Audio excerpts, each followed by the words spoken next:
Hello, hello. It's Jacob Hill with GRC Academy. Today I'm here with Mr. John Kindervag. John, how are you today? I'm doing great, Jacob. How are you doing, my friend? Doing very well. Thank you so much for coming on the podcast. Really appreciate it. And folks, if you're enjoying the podcast, please take a moment to like, comment, share, subscribe, review, all the things. Really helps me out. Thanks in advance. John, tell us about your background and how you got to where you are today. I'm best known as the creator of Zero Trust. I was 8.5 years at Forrester Research. Coming up on 14 years ago, I wrote the first report on Zero Trust. It was called No More Chewy Centers. I did that after 2.5 years of primary research. And then from there, I've been at a couple of companies, and now I am the chief evangelist at a company called Illumio that focuses on zero trust segmentation for zero trust networks. So segmentation is something that I've always believed is critical to modern networking and modern cybersecurity. So I had an opportunity to join this company last fall. Jacob, a number of years ago, I wrote a poem at the beginning of the IoT craze called Things Run Amok. And the subtitle was, If Dr. Seuss Could Comment Upon the Internet of Things. So you've asked for it, and here you go. You get poetry today, everybody. We live in a world all interconnected, but how in the world will it all get protected? Some bad boys and girls will try to infect it, making the internet all broken-necked. When Timmy B. Lee created the net, he just couldn't see it would be such a threat. People are nice, and they'll do the right thing. But wow, it turns out that people are mean. All of the futurists cackle with glee now that we've given each thing IP. IP, a magical protocol that sets all things free. The Cat in the Hat had thing 1 and thing 2. Think of the mischief that those two could do, but what if he had a thing 3 and thing 4? More mischief they'll add as we add more and more. Soon we'll be so exceedingly thinged, it seems that the darn things have grown wings. A thing zillion of these will drive us all crazy, so we better make sure we don't all get lazy. What is a thing, I hear you dare ask? The effort of answering has become quite a task. A thing is something that's real, I would think, that whirls or spins, it moves or it blinks. A thing has a tiny computer that talks with other things, or even humans that walk. Maybe you control your thing from your phone and manage your thing when you're not at home. Some of your things I'm sure you will wear wrapped on your arm or stuck in your hair. Some wish so hard for things they can drive, pushing bright buttons on a digital ride. Think of having things fill your kitchen. You'll tap on your iPad to make dinner. Your fridge is a thing that will keep your spam cold, but it will send spam out too if the hackers get hold. See, hackers will look for things they can break and then find some juicy data to take. Your data they will then turn into cash, and your reputation they will turn into trash. This is the future of things run amok, if all that you do is rely on your luck. So put on your thing hat and think, and consider your things that whirl, spin, or blink. Carefully protect your things from all hackers so that your company doesn't get smackered. It's a whole different world than when Timmy B. Lee created the web world for you and for me. That is so awesome. I wrote it a long time ago. And then somebody from the DOD asked me to recite it. And so it's just making a comeback. Like all great literature, it ebbs and it flows over time. Talk to us about how network protection was typically approached before you did your research. There's a lot of history there, but let's go back. For a long time, we designed networks without any security because there was a significant amount of time when there weren't any threats. And so it was all about moving packets across a bunch of different wires. I don't remember the exact year, I think 97, 98, 99. Robert Morris wrote the first ever piece of what we would call malware. It was called the Morris worm, and it spread all over tarnation and caused a lot of disruption. And the interesting thing about that was years before that, his father, who worked for the NSA, and I don't remember the timeline, but that would be an interesting thing for people listening and watching to look up. His father made the first testimony before Congress when he was working at the NSA saying, hey, we need to start protecting these networks because somebody's going to do something really bad. And in one of the great ironies of fate, it was his own son who did the bad thing. Yeah, so back then, we weren't worried about protecting stuff, and then firewalls were invented probably about the same time, depends on who you talk to on who invented the first firewall. But that was in the late 90s, and those firewalls had a thing called a trust model. And that trust model said that the internal network was the highest trust level of an interface. So the connection going to the internal network was the highest, most trusted interface. And that was generally given a trust level of 100. And of course, these are arbitrary numbers. And then the external network was the least secure, the most untrusted. It was actually called untrusted, and it was given a value of 0. And by rule, or by the way the logic in the policy engine worked, you needed a policy statement, a firewall rule, to go from a low trust level to a high trust level, so from the outside to the inside. But you did not need a rule to go from a high trust level to the low trust level, so going from the inside to the outside. No rule needed. My contention when I was installing firewalls a long, long time ago, 20 years or so, was that I need outbound rules, because what if somebody gets into the environment and then they're going to steal a bunch of data, exfiltrate it?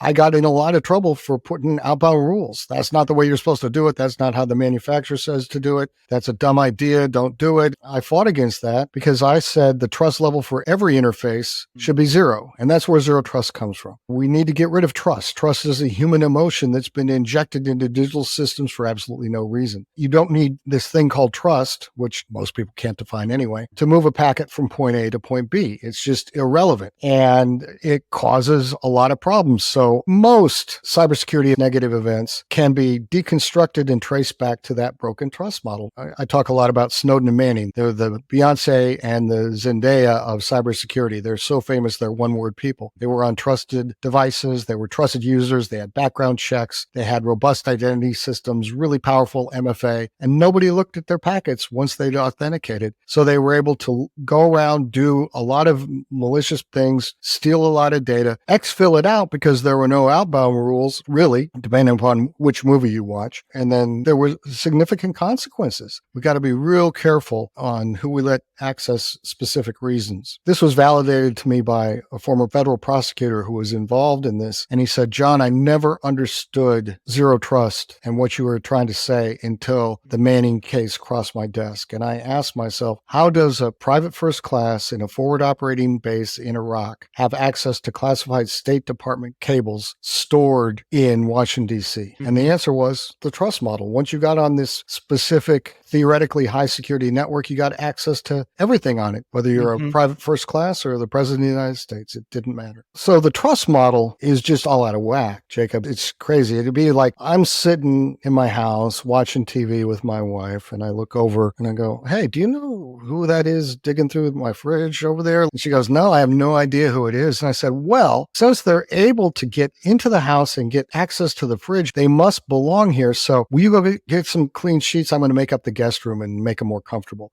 And we do that every single day in our organizations. We just make it more comfortable for the attackers. We make the assumption that if you're here, then you clearly are supposed to be here, without asking the question, are you supposed to be here?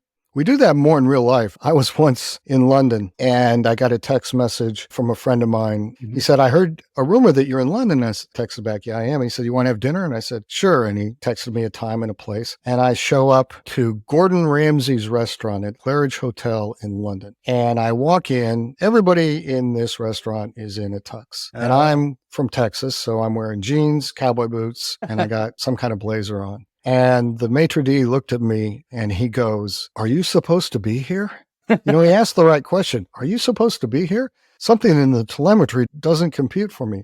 I looked at my phone and I said, I'm meeting so-and-so for dinner tonight. And he said, oh, he's reserved the whole back room right this way. And as we were leaving and everybody was looking, because there was a little scene where he was being a little snippy. Finally, as we're walking back, he turns to me and he says, can I ask you a question? I said, sure. He says, are you from the U.S.? And I said, yeah, I'm from Dallas. And he turned around and he raised his hands high above his head, almost like in a benediction. And he said, it's okay, everyone. He's a Texan. So he asked the right question. And then I gave the right response to the challenge. I'm from Texas. I get to go wherever I want. That's great. I love that. You alluded to this earlier, your research at Forrester. Talk to us more about that and how you got to come up with the concept of zero trust. When I was at Forrester, it was a very pure research shop. It was focused on research. I remember my first day in the new analyst class, our global research director wrote our job description on the whiteboard. And it was 3 words: think big thoughts. So you were encouraged to do things that were radical. and wild. I don't think I could have done something like this at any other place at any other time. Certainly it wouldn't work at a company, because if it didn't meet the product of the company was selling, no one would have wanted to publish it. It wouldn't have worked in academia, because that's all about peer review, and the peers would have said, no, you can't do it that way. That's all wrong. There had to be a lot of serendipity involved, and I was very lucky to get a job at Forrester and to work there for 8.5 years and to be there in sort of the prime of the research industry. And I still have a lot of friends there and a lot of friends at all the analyst firms, and there's a lot of value in those analyst firms as well. So it was a good time to be there. They just gave me a tremendous amount of freedom to think those big thoughts and come up with ideas and say things that sometimes were, well, not politically correct from the technological perspective. I would raise the hackles of a lot of different vendors and have a lot of people upset with me, but they enjoyed that. I mean, that was sort of the ethos. All vendors have a specific goal, which is to make money by selling product. And the goal at Forrester, we made money by selling research. And sometimes that aligned with what the vendor thought, and sometimes it didn't. And that was okay. In fact, you would get a lot more focus from a vendor if you said something that they didn't agree with than what they agreed with. So it was an interesting dynamic. It was almost like the vendor community disincentivized you to say nice things about them. And oddly enough, I did Illumio's first ever analyst interaction in 2013, the year they were founded. So I go back 10, 11 years with the founders and have been watching what they were doing for a long, long time. When did the Zero Trust research start? Formally, it started in 2008 when I joined Forrester, and they asked me what I wanted to work on. And I kind of talked about this idea, and they said, go for it, right? Because I was really angry at the way I was being forced by vendors to install firewalls. I thought it was very unsafe and insecure. And so when I got there, I was like, okay, I'm going to try to take this down. And it wasn't well received by most people. A lot of people thought that I'd lost my mind. This will never work. No one's ever going to do it. And then, 11 years later, the president of the United States actually issues an executive order saying, okay, everybody in the U.S. civilian side of the federal government has to do zero trust. So Yeah. That was something that I never anticipated, could never have imagined. Hey everyone, Jacob here. Let me tell you about today's sponsor, Vanta. As the number and severity of third-party breaches continues to rise, companies are increasingly vigilant, not just about how they handle their own data, but how their vendors do as well. For compliance leaders, this means more security reviews are coming across your desk every day, and valuable time is being wasted on manual security reviews. With Vanta questionnaire automation, compliance teams can complete security reviews up to 5 times faster, giving you time back to focus on running your compliance programs. Over 8,000 global companies like ZoomInfo, Smart Recruiters, and Noibu use Vanta to save time on security reviews. Register for their upcoming webinar, Vanta in Action, questionnaire automation at vanta.com/GRC Academy. That's vanta.com/GRC Academy. Thanks and enjoy the rest of the episode. Give us a quick definition of Zero Trust from your standpoint. Zero Trust is a cybersecurity strategy, so it's not a product, designed to do 2 things. Number 1, stop data breaches. And a data breach is defined by like the Verizon Data Breach Report or GDPR as when sensitive or regulated data has been exfiltrated from your networks or systems into the hands of a malicious actor. So it's about data going outbound.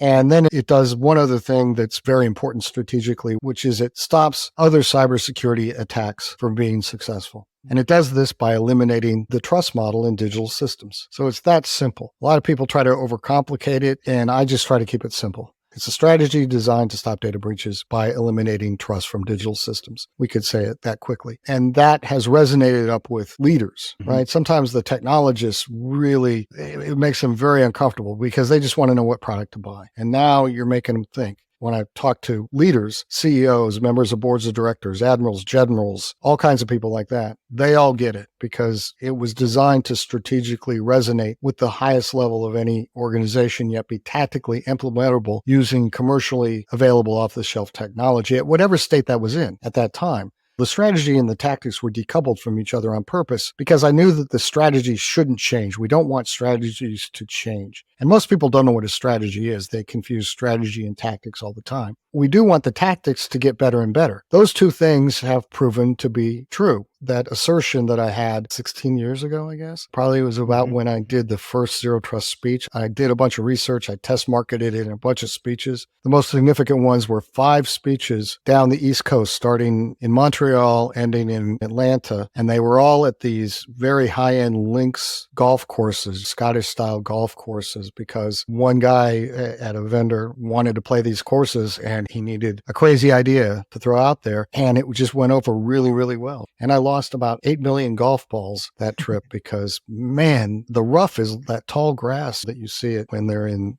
St. Andrews. And man, you cannot chip out of that stuff. I about ripped my arms off once. Now, you outlined 5 steps to get to Zero Trust. Can you talk to us about that? Sure. The first thing I want to say is I was very lucky because for a number of years, I was the only person in the world designing and overseeing the implementation of Zero Trust environments. I consider that a great blessing because I got to make a ton of mistakes so that you don't have to. And then I documented those and wrote about them and published them and created methodologies around them and gave speeches so that it's going to be easier for you than if everybody would have just jumped on the bandwagon right away. So that was the real benefit of that. But the first step is to define what are you trying to protect. So the protect surface is the inversion of the attack surface. Everybody talks about managing their attack surface, but you can't. What they really mean is I'm going to get a little bit of visibility into what stuff you have exposed, but it's not really workable because the attack surface is like the universe. It's constantly expanding. By inverting that problem and saying, okay, I'm not going to care about all the other stuff. I'm just going to care about a few things that I need to protect. And so I can shrink the attack surface down orders of magnitude to something very small and easily known called a protect surface. So that's the first thing to understand. And so we take what's known as a DAS element, a little acronym to help you remember what goes in a protect surface. That stands for data, applications, assets, or services. You put a single DAS element in a single protect surface and build your Zero Trust environment one protect surface at a time. Everything is dependent upon the concept of protect surface. If you don't understand that, you don't understand Zero Trust. And then the second step is mapping the transaction flows. How does the system work together as a system? You have to have visibility into the function of the system in order to protect it. And I learned this the hard way when somebody took out a server because it was old and the entire environment went down. And of course, they blamed it on Zero Trust. We shouldn't have been doing this Zero Trust stuff. And I'm like, no, that bozo shouldn't have been taking out a server in the middle of the night just because it was old without asking, what is its function? Yeah. The function was pretty darn important. And so I learned a lesson there. And then the third step is we architect the environment. So every Zero Trust environment is custom built for the protect surface. In the past, we started with a reference architecture that was very generic, and we forced the business to fit what they wanted to accomplish into that architecture. And that never worked. I advocate understanding what you need to protect, how it works, and that will show you almost magically what controls you need to put in place. Step 4 is to write policy, because everything is about policy. Ultimately, Zero Trust is a policy statement. I need to have controls that can enforce that policy. And then step 5 is monitor and maintain, where I bring all the telemetry, all the signals back into the system to make it better and better. This is known as anti-fragility. There's a great book by Nissim Nicholas Taleb called Anti-Fragile, who gave me the vocabulary to talk about what I've been trying to do. He talks about systems that get stronger and stronger under stress or under load. The human body is a great example. You go on vacation, you have too many steaks, lay around too much, you get home, need to take off a couple of pounds. I'm going to diet, stresses my body. I'm going to exercise. All those things stress my body, but my body is an anti-fragile system, so it gets stronger and stronger under stress, under load. And we can make networks like that using Zero Trust, leveraging what's happening in step 5. How about misconceptions about Zero Trust? Oh, yeah. I've published a lot on the misconceptions of Zero Trust, and there's 4 primary ones. The first misconception is Zero Trust means we're going to make a system trusted, and that's not true. We're trying to eliminate trust. Trust is always a bad thing, right? So I tell customers, you have to break yourself of a habit of thinking of this term trust. So put a trust jar out on the table, right? And anytime anybody uses that word as a good thing inside of the digital realm, put a dollar, put a pound, put a euro in it, and you'll start to break yourself of the habit of using that word because it's what's known as a plastic word, a word we throw around without understanding the meaning of it. It's always a bad thing in digital systems, always a bad thing in digital systems. Just no way around it. It leads to all the data breaches that we have. So that's the first thing. The second thing is probably that zero trust is hard and complicated, and it's not. It's very simple. We already talked about the 5-step model. Lots of people make it hard. I don't know why they make it hard, but they do. They make it much harder to understand, much harder to do than it needs to be. It's just very simple. The third is that you can buy zero trust, that it's a product, and it's not. You can't buy a product and get there. You have to create it as a system, a project, and you're never done with it, by the way. I did an interview with a publication in Singapore last night. They were asking, well, we're not seeing a lot of people being finished with zero trust. Well, that's right. You're never going to be finished with it. It'd be like, well, boy, I've breathed a lot in my life. I better be done breathing. Why am I still breathing? I must be a failure at breathing, right? No, as soon as you stop breathing, you die. If you stop doing this, you're just going to be hacked out of business. It's kind of the same thing. You'll never be finished because it's a living, organic thing. And then kind of the biggest misconception about zero trust is that it's all about identity. You just do multi-factor authentication. No. I already mentioned Beyonce and Zendaya, right? Our two famous hackers. And so, no, identity is consumed within zero trust. It's not equivalent to it. And this is a deliberate misconception made by identity vendors when they first heard about it. Oh, we can spin that message. And well, it is what it is. It's not anything to be angry about, but it is a misconception. And when people understand it, then they go, oh, I see why. Because quite frankly, if identity was the answer, Snowden and Manning had this phenomenally powerful identity system. Their multi-factor authentication is much more powerful and strong than anything that we use, but it's really cumbersome and complex, and everybody hates it. And nobody in the private sector would keep their job if they had to use what they use in the federal government. They would all go, no, I'll go find somebody else who doesn't use that. Now, looking at some of the federal agencies that have put out pillars from user, device to data and network and environment and automation, orchestration, all those things. What are your thoughts on that approach? The pillars were originally designed by my friend Chase Cunningham as the ZTX framework at Forrester. And they were designed to help you understand what technology potentially might go into a particular protect surface to protect a particular thing. There's just been a lot of misunderstanding of the usefulness of them or the purpose behind it. And so sometimes it overcomplicates things because they go in a certain order visually. Everybody thinks, well, I need to do identity first, and I can't move on and do anything else until I've finished identity. But you'll never finish identity. So therefore, the maturity, if you're going in that way instead of the 5-step model, your maturity level is going to be very low. But if you do it per protect surface in the 5 steps, you can have high maturity in one protect surface and low maturity in other protect surfaces. And that's probably going to be fine, especially early on in your journey, because you got to do it one at a time. It's like remodeling a house, right? Unless you're going to be on one of those TV shows where 300 people come in over the weekend and remodel your house in one weekend, it's going to take a long time, and you're going to do it one room at a time. So there's a lot of things that have to be done sequentially, and zero trust is like that. Normally, we have different systems for those different areas. One system might be evaluating the compliances of devices. Another system might be evaluating user behavior, things like that. But you say that we can apply that 5-step model you've outlined earlier to every one of those, correct? Right, sure. And you shouldn't be looking at a single data point to make a decision.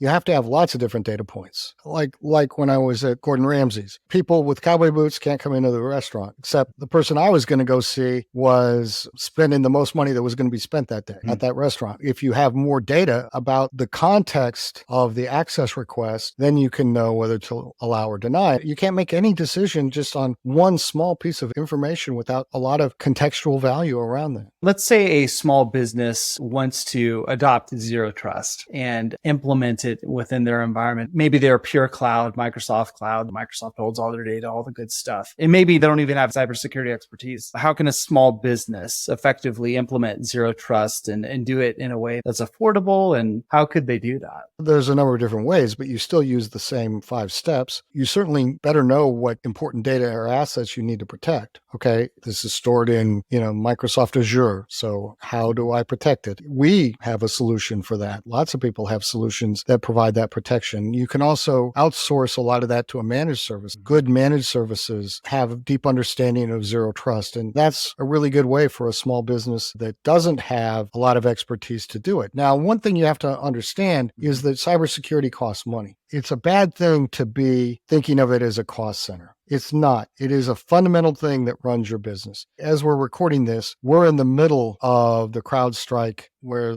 they struck out a bunch of businesses, right?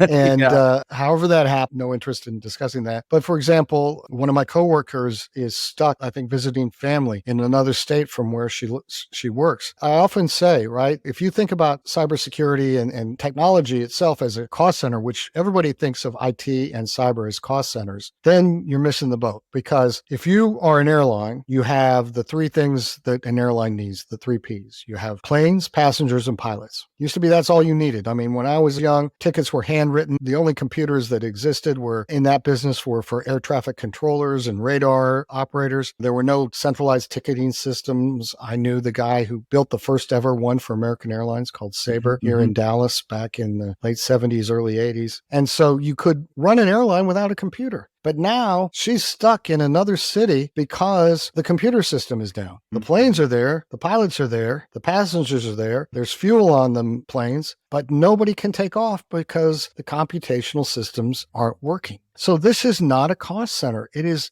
integral to your business survival. And that's what people don't get yet. From an accounting perspective, it becomes problematic because everybody's worried about the CapEx. How much is this going to cost to acquire? The acquisition cost is very small compared to the long-term care and feeding of the technology. And it's a trivial amount compared to all the lawsuits you're going to have after some incident. So we would say what's happening right now is an incident disrupting availability of the systems, even though it's not a traditional hack, probably. We have to understand that there's going to be lawsuits, legal fees, there's going to be business downtime. How many millions of dollars are the airlines losing because they can't fly passengers around? And so the cost associated with the negative consequences of doing this poorly are astronomical compared to the cost of acquiring the technology and doing it right the first time. Yeah, and that's so true. If you were talking to a CEO, what would be your business case for adopting Zero Trust? You got important stuff that you need to protect. Here's how you do it. Simple as They that. all get it. I mean, I've never had a CEO go, yeah, I don't understand it. I have a standard pitch that I give them, but they all want to know, how do I protect this thing? How do I protect that thing? Since we're on the GRC Academy podcast here, and I'm not really a GRC person per se, but I would like to tell a little interesting story about having the first ever audit done of a Zero Trust environment. Yeah. This happened a long time ago, but it's a fascinating story. I got a call from the client representative at Forrester who managed a particular account. It's a very large account, and they had built an early Zero Trust environment. The CIO needs you on the phone immediately. And this person was freaked out because usually calls were scheduled a couple of weeks in advance. But when there was an emergency call, get on the phone now, that was never a good thing. And then I got, well, they just did an audit of the Zero Trust network that you helped design and manage the implementation of. I'm like, I never really thought about that, I guess. I don't know. I mean, it's just like, it was this moment of kind of horror, like what is going to come out? The CIO gets on the call and he just starts, okay, John, I don't know how to tell you this. And he goes on. And we just had the auditors come in and they spent 7 days testing everything in the Zero Trust environment and blah, blah, blah. And it's going on for a fair bit. And I'm feeling the butterflies in my stomach. And I said, just tell me what happened. Just tell me what happened. And he said, we had 0 audit findings. And I said, oh, you could have started with that. And he said, no, it was way more fun to just wind you up. And he said, John, if I would have known that I would have gotten 0 audit findings on this, I would have done this before. I would have done this way earlier. This paid for itself easily, right? And he said there were 3 pieces of feedback we got from the auditors. One is they said, we can understand this Zero Trust thing. It's very understandable, very simple. We could never understand all that stuff you would give us with all these reports and Visio diagrams, and none of that made sense. 2, clearly, wherever this came from, because they didn't know anything about me, there was a lot of compliance mandates built into it. For the most part, we could just check off all these things. And then for everything that we found that wasn't done here, we realized that's not applicable for this type of environment. So we just put NA. So you've got 0 findings. 0 findings on a pretty large estate managing some very significant and sensitive data. Auditors tend to love Zero Trust because they do understand it and it speaks their language. And as a former QSA, as somebody who's been building environments that were designed to achieve certain compliance requirements for a long time, that just is designed into it. That's one of the groups of people that I like to be in front of because they get it and can push it forward. So I just thought that not being a GRC person specifically, your audience might enjoy a little anecdote there. Can you give us some advice for the newer people coming into IT and cybersecurity? Yeah, get hands-on experience in the real world, doing IT, doing cybersecurity, learn the OSI model, learn TCP/IP, learn how everything works. And you have to do it experientially. You have to get your hands on machines and configure things and do things in reality. You can't learn this in a book. You can't learn it in school. I try to help people all the time. So-and-so has a PhD in cybersecurity, but they can't get a job. Why? Because they don't have any real world practical experience. And academia, what you learn there doesn't translate over to world problems that we're having in cybersecurity today. Yeah, I completely agree. And I think that as GRC professionals, we also need to be technical. I see some folks who come into the GRC world and they don't have the background of understanding how systems work and things like that. This is in the weeds, but when it comes to assessing risk of vulnerabilities or whatever, having that technical background just pays off so much. So in complete agreement there. Yeah, you wouldn't want your person auditing your car safety or something to not know how automobiles work. It's the same thing, right? This has been awesome. I really appreciate your time. Thank you so much for sharing with us. And to me, Zero Trust is a lot more simple than I ever thought it was. Any last thoughts you'd like to leave with us? Probably the last thought is there's no prerequisites for doing Zero Trust. You don't have to fix anything or finish anything. Wherever you are is where you should start. Start your journey now. You can start anywhere, anytime, any place. It doesn't matter. It's the same whether it's in a cloud, on-premise, on endpoint. It doesn't matter. None of those things matter. A lot of people spend a lot of time worrying about things that don't matter. What matters is protecting your data, your assets, your network, all that kind of stuff, those DAS elements. And you do that by putting them in a protect surface and then follow that 5-step model and you will succeed. Excellent. Well, thank you again for coming on. It's been a pleasure. Thank you, Jacob. Appreciate it.